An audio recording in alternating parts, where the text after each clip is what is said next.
From a flicker of candlelight in 1789 to the glare of modern screens in the West Wing, every president has held the pen. Executive orders not passed by Congress, but etched into law by command. Some shaped history. Some sparked controversy. Others were forgotten. Until now. This is where we break them down. Every signature, every shift in power, every consequence still felt today. From Washington to Biden, welcome to Executive Order Watch.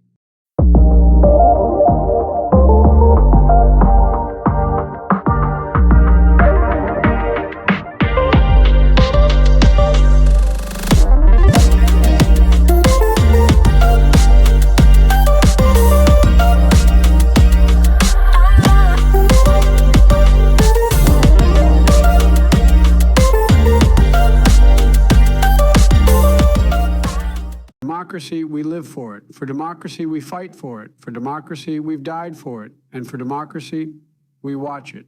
This is Executive Order. My brothers and sisters in truth, welcome back. We are still walking through the echoes of America's evolution, and right now, we find ourselves planted firmly in the year 1964. A year of reckoning, a year of movement, a year where ink on paper became the architecture of progress. Now, before we bring President Biden back in, I want you to think on this. When we talk about the American experiment, we don't just mean freedom written in cursive on parchment 200 years ago. We're talking about what's been signed into action ever since. We're talking about executive orders, the backbone of day-to-day governance, and the compass guiding this nation through wars, protests, discoveries, and civil transformation. These aren't just presidential memos. They are, in many cases, the seeds of the systems we still rely on today. Civil rights enforcement, environmental protections, federal education initiatives, national defense strategy, and the very function of justice. And in 1964, the pen was powerful. This was the year the Civil Rights Act was signed into law, but it wasn't alone. Executive orders were quietly building scaffolding around that law, enforcing it, giving it reach, making sure it didn't just sound good, but did good. And President Biden, still rooted here in 1964, is ready to show us exactly how those decisions back then continue to shape the America we walk through today. From the streets of Selma to the halls of Congress, from the cotton fields of the South to the laboratories of NASA, executive orders help move America not just forward, but upward. So now, let's hand the mic back to a man who spent a lifetime in service to the Constitution, to the people, and to the truth. President Joe Biden, take us through the legacy of 1964.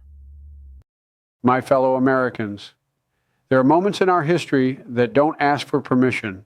They don't wait for preparation. They just come swiftly, unexpectedly, and demand leadership. November 22nd, 1963 was one of those moments. When President John F. Kennedy was taken from us, our nation was in shock. But the Constitution doesn't pause for grief. The torch must always be passed. And in that moment, a Texan who had walked the halls of the Senate with unmatched political force stepped forward into history. Lyndon Baines Johnson became the 36th President of the United States, aboard Air Force One, beside a grieving First Lady, and before a shaken nation. Now, folks, 1964 wasn't just another year. It was a defining year. It was the year Lyndon B. Johnson stood before Congress and the American people and said, "We shall overcome." And then he did. In 1964, President Johnson signed the Civil Rights Act, one of the most sweeping pieces of legislation in American history. It outlawed discrimination based on race, color, religion, sex, or national origin. It cracked the walls of segregation and began tearing them down for good. That same year, he declared a war on poverty, launching initiatives like Head Start, Job Corps, and Medicare planning.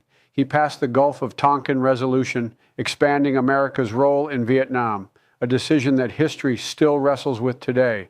And in November of that year, he won the presidency in his own right, in a landslide. But let me tell you, 1964 was no accident.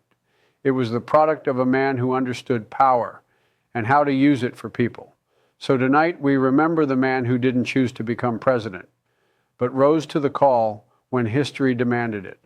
A man of conviction, contradiction, and immense consequence. Ladies and gentlemen, let us now hear from the 36th President of the United States, Lyndon Baines Johnson. Evening, folks. My name is Lyndon Baines Johnson, and I served as the 36th President of the United States.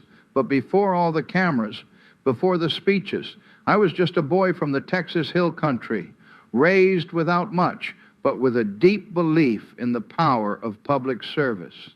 I started my career as a teacher in a small Mexican-American school down in Cotulla, Texas. And let me tell you something, seeing those kids walk in with empty stomachs and fuller dreams, it changed me. I knew then and there this country had work to do, and I wanted to be part of doing it. I served in the House of Representatives, then the Senate, then Majority Leader, and later Vice President under John F. Kennedy. When Jack was taken from us in Dallas, I didn't ask for the job. I didn't pray for it. But I took the oath with my hand on a Bible and my heart in mourning because the country needed continuity, not chaos. Now let's talk about 1964 and 1965. These weren't quiet years. These were years of thunder. In 1964, I stood before Congress and declared war, not on another country, but on poverty right here at home. We launched the Great Society, a bold vision for what America could be if we just had the guts to make it real. We built Head Start, Medicare, Medicaid, and federal aid for education. We pushed for equal access to opportunity, no matter where you were born or what you looked like. That same year, I signed the Civil Rights Act of 1964, one of the proudest moments of my life. I told Congress that we shall overcome, and I meant it. We struck down Jim Crow in the law books, even if prejudice still lingered in the hearts of men. In 1965, the country was still shifting. The march from Selma to Montgomery shook the conscience of the nation. I stood with Dr. King, not just in word, but in law, when I signed the Voting Rights Act of 1965, securing the right to vote for black Americans that had long been denied. But I won't sugarcoat it. These were complicated times. Vietnam was escalating. There were tough decisions. Some I'd revisit in my mind for years to come. But every day in that Oval Office, I governed not for praise, but for progress. I believed that government could do good. I still believe that. That it's not enough to have freedom, we've got to have fairness too.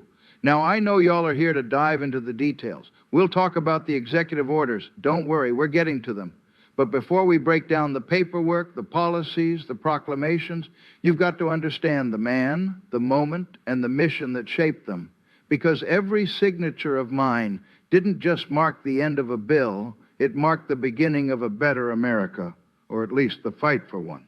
Let's get started.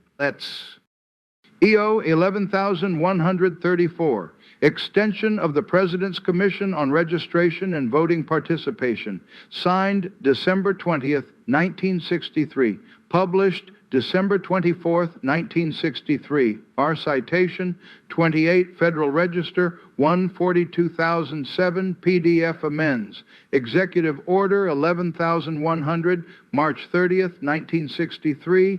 EO 11,133, inspection of income, estate, and gift tax returns by the Senate Committee on Rules and Administration, signed December 17th, 1963, published December 1963, FR, citation 28 FR 13835P DFEO 11132, establishing the Interagency Committee on Export Expansion, signed December 12, 1963, published December 14, 1963, FR citation 28 FR 13533 PDF, amended by EO 11148, March 23, 1964, revoked by Executive Order 11,753, December 20th, 1973, Executive Order 11,131.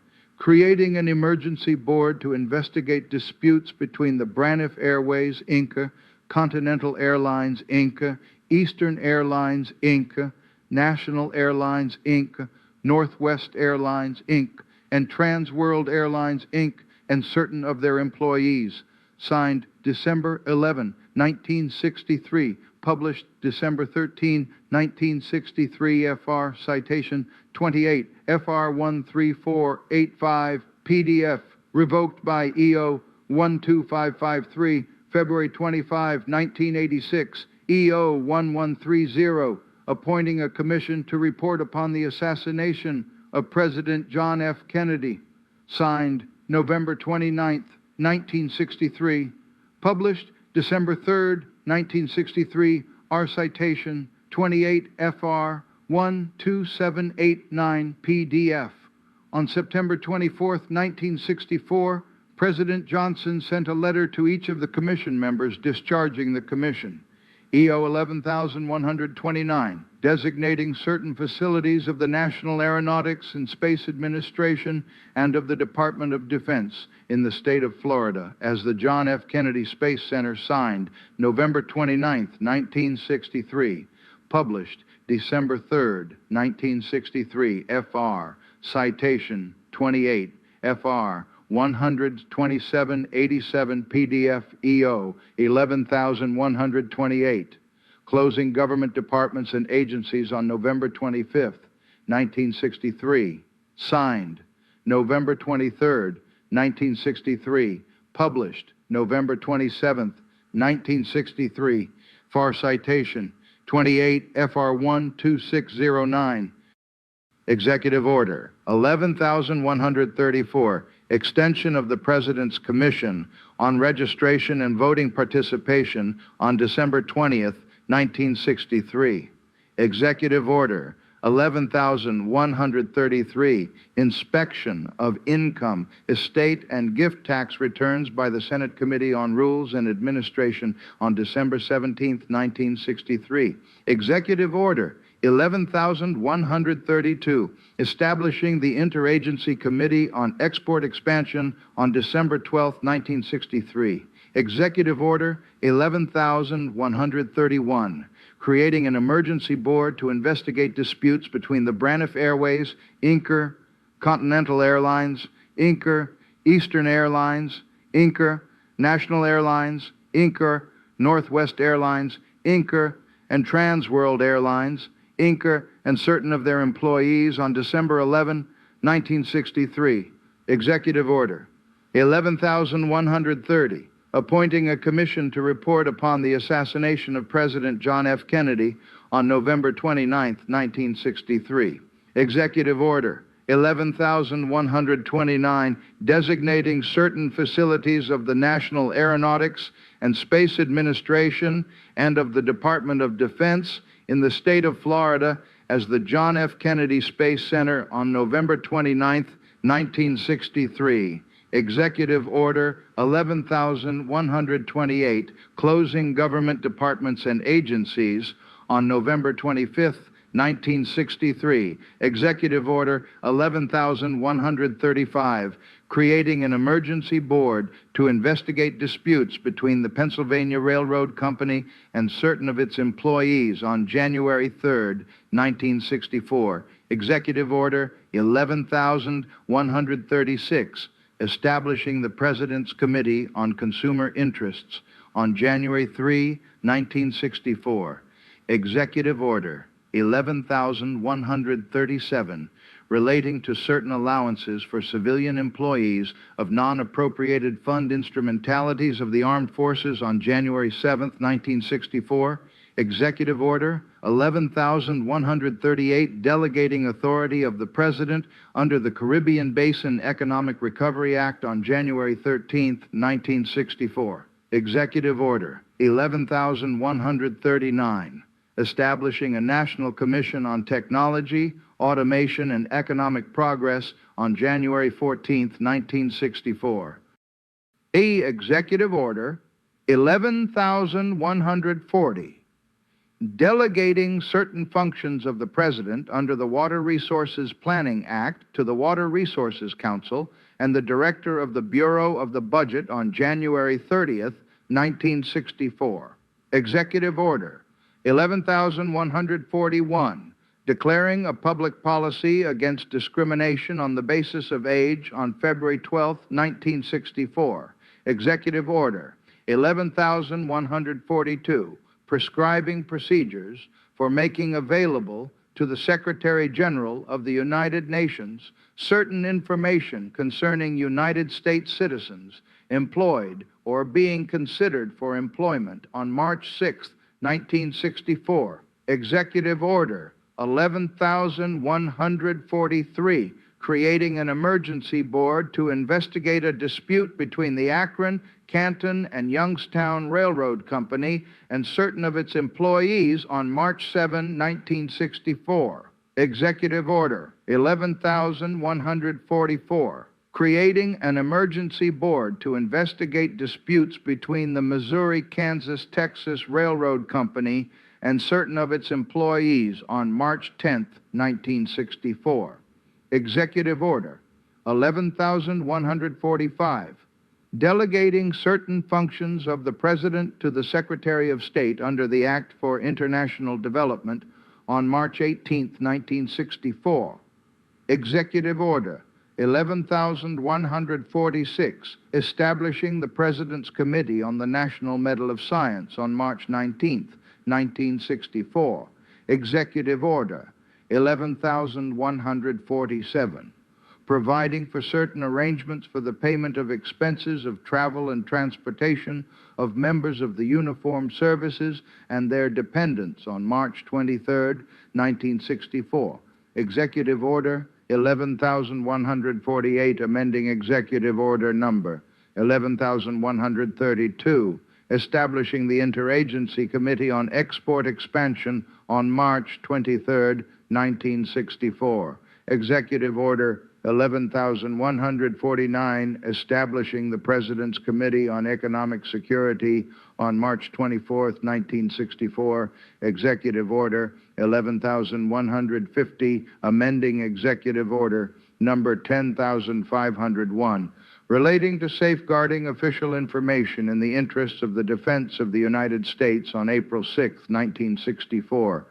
Executive Order 11,151, amending the Selective Service Regulations on April 13, 1964.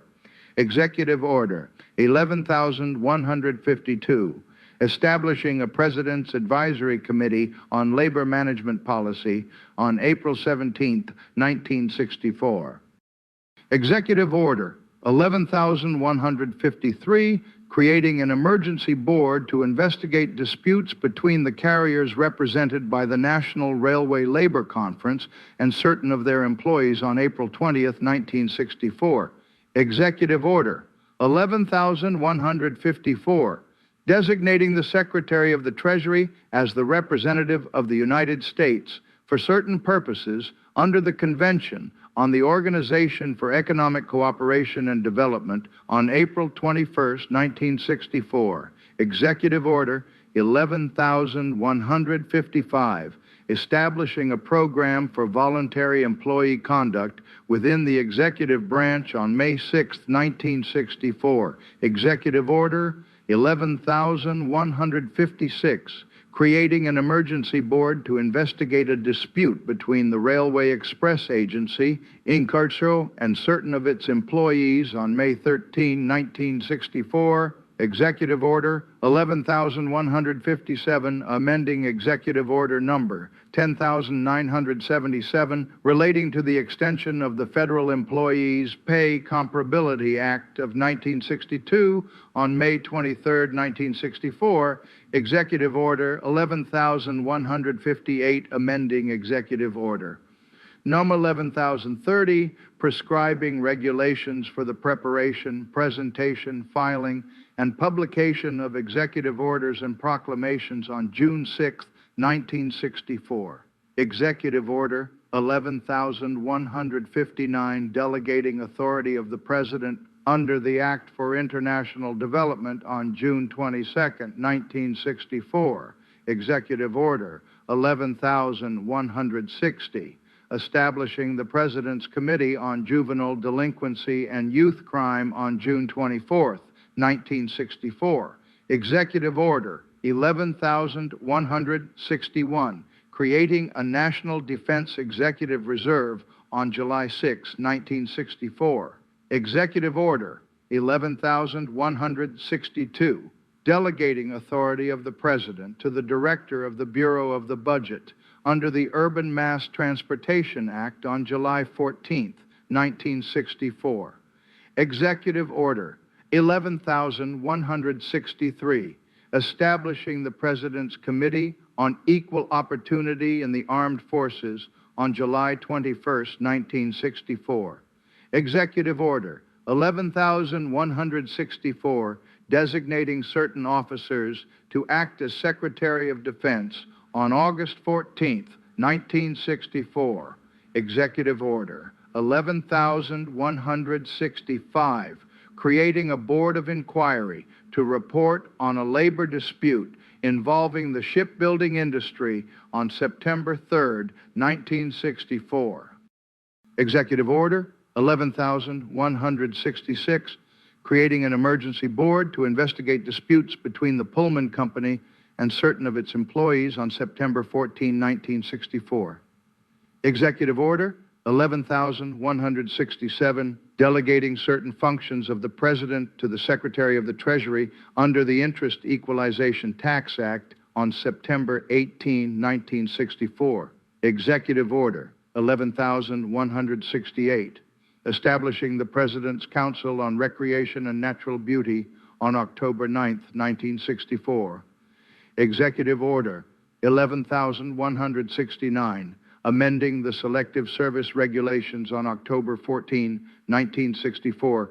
Executive Order 11,170, creating an emergency board to investigate a dispute between the Pennsylvania Railroad Company and certain of its employees on October 19, 1964. Executive Order 11,171, amending Executive Order Number 11,030 on November 9, 1964. Executive Order 11,172, establishing the President's Advisory Committee on Supersonic Transport on November 18, 1964. Executive Order 11,173, creating a Board of Inquiry to report on a labor dispute involving General Electric Company on December 4, 1964. Executive Order 11,174, amending Executive Order number 10,988, relating to employee management cooperation in the federal service on December 11, 1964. Executive Order 11,175, establishing the President's Commission on Crime in the District of Columbia on December 18, 1964. Pizza, where we deliver happiness one slice at a time. What's your craving today? Yeah, hi. Is Seymour there? Oh, Seymour. I think he might be busy making our special pies. But hey, why not swing by the pizzeria? We've got a pie with your name on it. Anything else I can help you with? I was looking for Seymour Butts. Ah, I see. Well, if you're looking for Seymour Butts, he might be hiding behind a pepperoni slice. Anything else I can do for you today? No, that's it. Terrence, a marketing professional with a passion for helping your business grow smarter and faster. Here at DaBomb Digital Media, based right here in Atlanta, Georgia, we specialize in bringing your vision to life. Whether you're launching your first website or reimagining your entire digital presence, we've got you covered. From modern website design and search engine optimization to setting up your own AI-powered agency tools, we deliver innovative solutions that keep you ahead of the curve. Ready to unlock your business's full potential? Let's build something remarkable together. For more information, visit our YouTube channel. Just search DaBomb Digital Media on YouTube and start exploring tips, success stories, and everything you need to elevate your brand. 4. When 1963 drew to a close, America was a nation in mourning. We had just lost President John F. Kennedy, cut down in his prime, a light extinguished far too soon. And from that moment of tragedy, Vice President Lyndon B. Johnson stepped into the role of president, not through election, but through solemn duty. But make no mistake, Johnson didn't hesitate. He grabbed the reins of leadership with firm conviction, channeling grief into momentum and tragedy into transformational policy. The final month of 1963 saw Johnson issuing powerful executive orders, most notably Executive Order 11,130, which created the Warren Commission to investigate President Kennedy's assassination, and Executive Order 11,129, renaming Florida's NASA facility the John F. Kennedy Space Center, forever linking JFK's name to the stars. But it was 1964 where Johnson truly carved his legacy. Top 10 executive orders of 1963 to 1964. Let me walk you through 10 executive orders from those years that still echo in our laws, our systems, and our values. Number 1, EO 11130, forming the Warren Commission. It shaped how we examine national tragedies with transparency. Number 2, EO 11129, designating NASA's main launch center as the JFK Space Center, a symbolic yet enduring tribute to American space dreams. Number 3, EO 11141, declared a national policy against age discrimination. That set the stage for the Age Discrimination in Employment Act just a few years later. Number 4, EO 11126, strengthened equal employment opportunity across the federal government. The Civil Rights Act was coming, and Johnson was laying the groundwork. Number 5, EO 11136, created the President's Committee on Consumer Interests, because fairness in markets matters as much as fairness in laws. Number 6, EO 11140, delegated federal authority under the Water Resources Planning Act, vital for infrastructure and sustainability decades later. Number 7, EO 11146, set up the President's Committee for the National Medal of Science. Science policy, innovation, and recognition of achievement, it all matters. Number 8, EO 11163, established the President's Committee on Equal Opportunity in the Armed Forces. It brought civil rights into the heart of our military structure. Number 9, EO 11155, formed a program for voluntary employee conduct within the executive branch. Ethical standards aren't just ideals, they're expectations. Number 10, EO 11175, created the President's Commission on Crime in the District of Columbia, showing Johnson's continued commitment to urban reform and safety. Major world and domestic events, 1963 to 1964, 1963 to 64, wasn't just policy. It was power, pressure, and progress. Here's what shaped the years around those orders. The March on Washington took place just months before Johnson became president. The Civil Rights Act of 1964 was introduced and later signed because Johnson pushed it hard. The Vietnam War escalated with U.S. advisors increasing under Johnson's command. Cassius Clay, soon to be Muhammad Ali, shook the boxing world and the culture. The Beatles landed in America, forever changing the rhythm of our music. And in the world, the Cold War tensions were hot. Cuba, Berlin, and Southeast Asia all remained pressure points. At home, Johnson declared a war on poverty, beginning programs that still shape America today, from Head Start to Medicare groundwork. So when we talk about executive orders, we're not just talking paperwork, we're talking presidential will directed through action. Lyndon Johnson didn't wait for consensus. He commanded a moment and tried to build a better nation from the cracks of loss. Let's remember what Johnson taught us. In tragedy, lead. In division, unify. In silence, act. We'll hear more directly from President Johnson himself soon. He's got some things to say about those very executive orders. For now, let's stay grounded in history, because it teaches us how to stand up today. Some write history with blood, some with laws, but the sharpest stroke comes from the pen. Executive power ain't just a tool, it's a weapon wielded by the few, affecting the many. They sign it, we live it. They order it, we obey it. Here, watching, digging, remembering, from the plantation to the proclamation, From internment camps to civil rights stands, from surveillance laws to student loan draws. Order can change your life, and you might not even know it, but now you do. So stay locked in, stay woke, stay sharp. We ain't just talking about power, we tracking it. Executive Order Watch, and we ain't blinking.